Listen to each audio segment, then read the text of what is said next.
श्री कृष्ण कहते हैं, समस्या आती है तो उसका अंत भी निश्चित है। अच्छे लोगों की कृष्ण परीक्षा बहुत लेते हैं परंतु साथ नहीं छोड़ते, और बुरे लोगों को भगवान देते बहुत कुछ है परंतु साथ नहीं देते। ईश्वर ने हमारे भाग्य में जो लिखा है उसे हमसे कोई नहीं छीन सकता, लेकिन अगर हमें अपने ईश्वर पर सच्चा भरोसा है तो हमें वो भी मिल सकता है जो हमारे भाग्य में नहीं लिखा होता। तुमने खुद को कमजोर मान रखा है, वरना जो तुम कर सकते हो वह कोई दूसरा नहीं कर सकता। महाभारत के युद्ध आरंभ होने से पहले भूमि को तैयार किया जा रहा था। कुरुक्षेत्र की भूमि को समतल बनाया जा रहा था, पेड़ों को हटाया जा रहा था।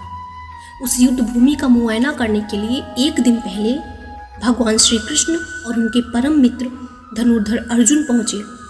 वो मुआयना कर रहे थे, देख रहे थे तैयारी किस तरीके से चल रही है।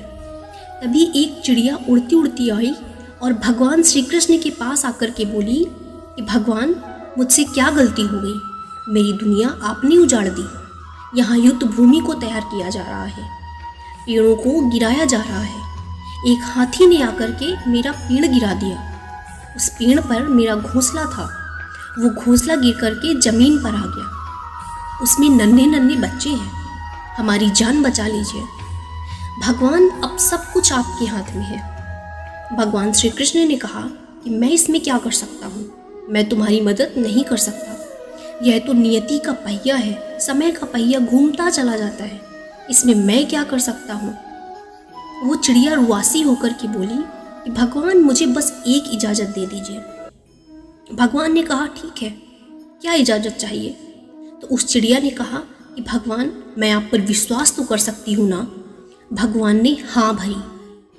अगले दिन युद्ध शुरू हुआ और युद्ध की शुरुआत से पहले भगवान श्री कृष्ण ने अपने मित्र अर्जुन से कहा, मुझे अपना धनुष और एक तीर दे दो। अर्जुन अपना धनुष सौंपने से पहले भगवान श्री कृष्ण से पूछे, भगवान, आपको शस्त्र उठाने की क्या जरूरत पड़ी? आपने तो प्रतिज्ञा ली थी कि आप शस्त्र नहीं उठाएंगे। तो भगवान श्री कृष्ण ने कहा कि वो देखो, सामने हाथी देख रहे हो, उस हाथी ने उस चिड़िया का घोंसला गिरा दिया है। उस पेड़ को नष्ट कर दिया गया जिस पर उस चिड़िया का घोंसला था। मुझे कुछ तो करना पड़ेगा। अर्जुन समझ गए भगवान श्री कृष्ण ने वो धनुष क्यों लिया है। भगवान श्री कृष्ण ने धनुष लिया और एक तीर छोड़ा, लेकिन ये क्या, वो तीर जाकर के हाथी को नहीं लगा, उसके गले में जो घंटी लटक रही थी उस पर जाकर के लगा और वो घंटी नीचे जमीन पर गिर गई।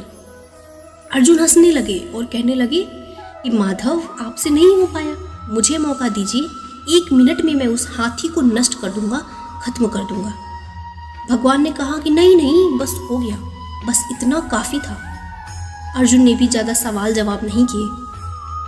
18 दिन तक युद्ध चला और उसके बाद में जब पांडवों की जीत हुई तो एक बार फिर से उस मैदान को साफ किया जा रहा था।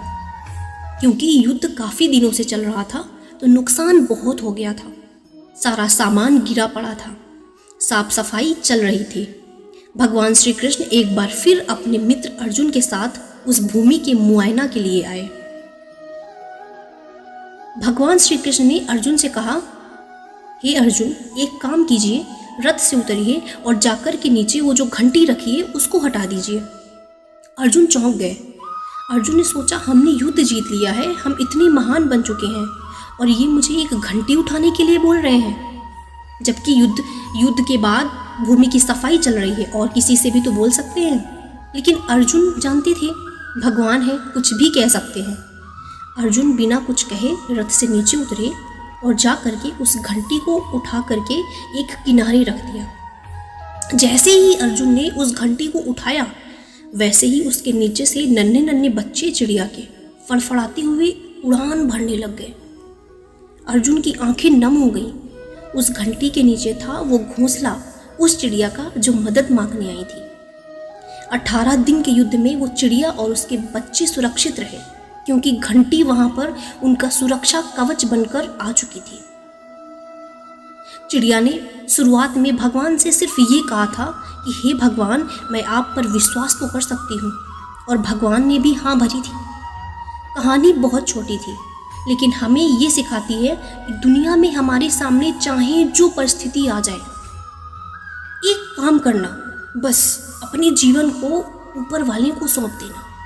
क्योंकि आप जीवन भर में जितना कर सकते हैं ना, उससे कहीं ज़्यादा वो आपके लिए एक पल में कर सकते हैं। बस मन से, पूरे दिल से भगवान पर भरोसा कीजिए। किसी भी समस्या में भगवान के ऊपर छोड़ दीजिए, कर्म करते रहिए। आज के लिए बस इतना ही। फिर मुलाकात होगी एक नई वीडियो के जरिए। तब तक के लिए नमस्कार, जय श्री कृष्णा। अपना ख्याल रखें, अपनों का ख्याल रखें।